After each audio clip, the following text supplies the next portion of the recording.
Hi class, welcome to IDD630 Fundamentals of Performance Improvement, or the name of the class is Human Performance Technology, HPT.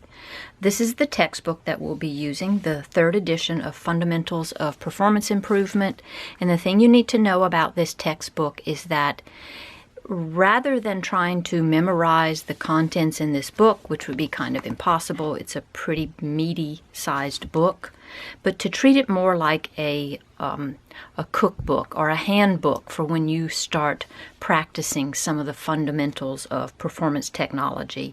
So this, of all your textbooks in this graduate course, is one that you will probably want to keep your own copy of. And in this quick video, I just want to talk to you a little bit about HPT's relationship to ID. So how does human performance technology fit with instructional design?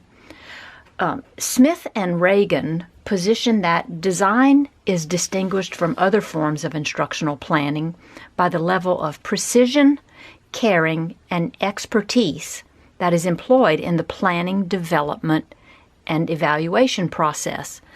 In keeping with this position, Ritchie, Klein, and Tracy say that ID is the science and art of creating detailed specifications for the development, evaluation, and maintenance of situations which facilitate learning and performance.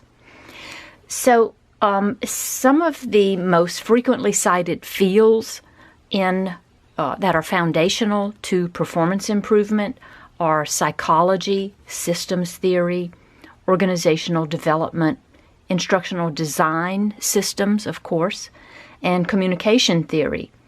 Some of the theoretical foundations of performance improvement parallel those of ID. For example, general systems theory, communication theory, and learning theory contribute to both ID and performance improvement, or PI, alike.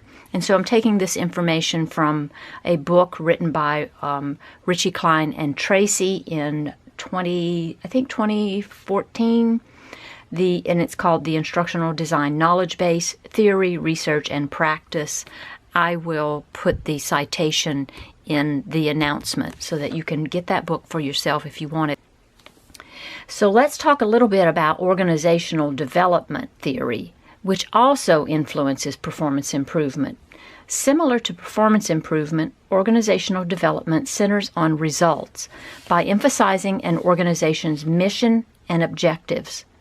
Nevertheless, organizational development practitioners focus on humanistic rather than behavioristic strategies. These strategies relate to culture, diversity, ethics, leadership, and team building, and so you'll see that you will be attending to some of those components also when you start working on the case studies and doing some of the assignments in this course. Performance improvement provides a wide assortment of interventions that focus on the well-being of individuals within an organization. So another way of describing the theoretical foundations of performance improvement is to examine the lens it uses to view performance.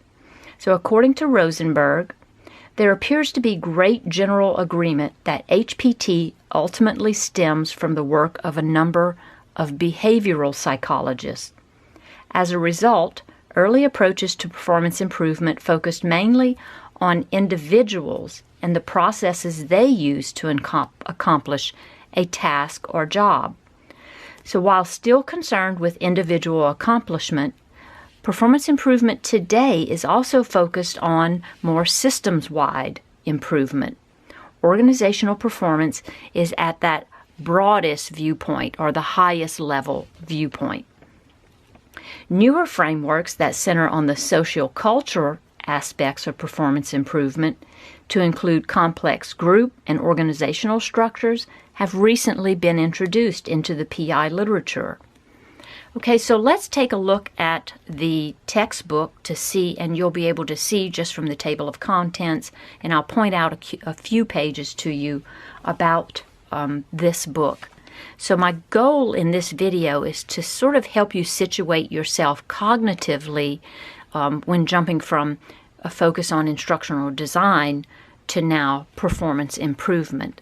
And so if you can just sort of create your own mental model, memory map of how PI fits into ID, you'll be better off when you're performing the assignments, reading this textbook, and when it comes to comps later on in your program.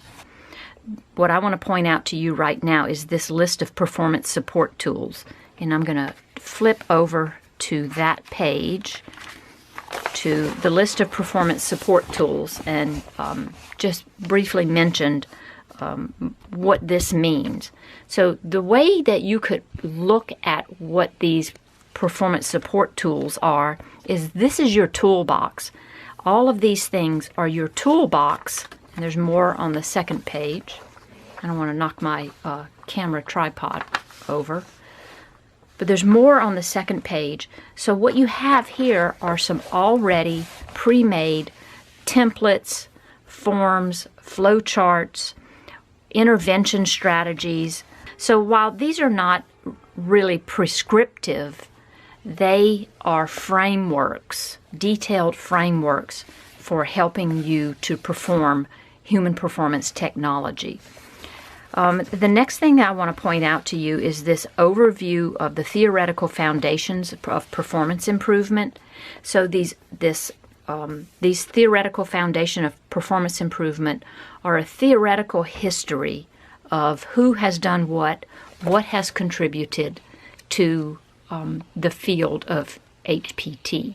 Let's see, I just bookmarked a few pages so that we could kind of go over them.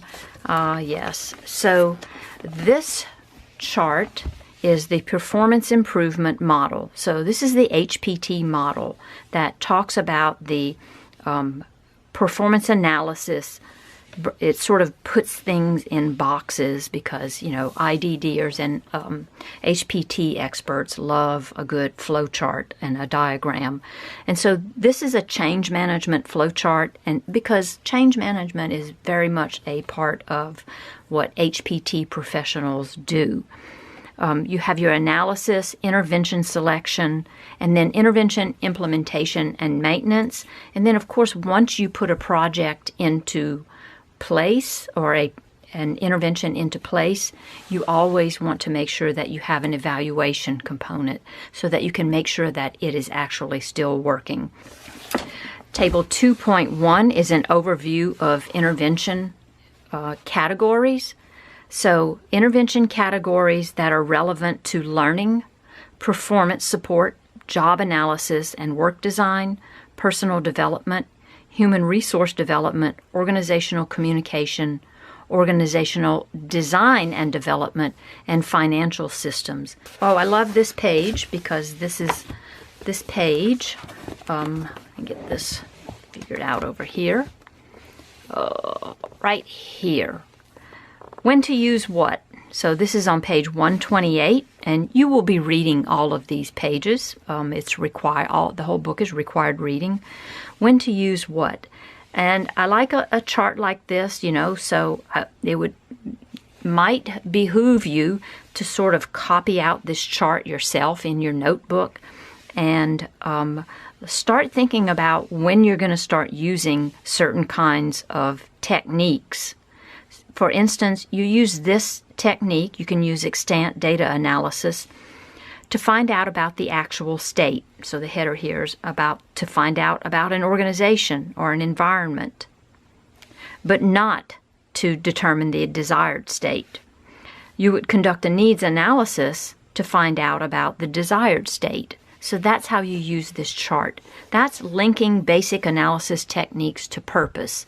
So what you will be trying to absorb in this course is putting together all of these interventions and these analysis techniques to come up with a holistic plan for closing a performance gap.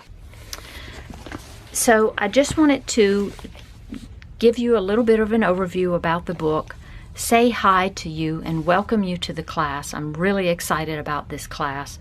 As always, if you have any questions at all, just go into the Canvas site and shoot me an email. I'm happy to answer any of your questions and concerns. And I look forward to seeing you all in Canvas. Bye-bye now.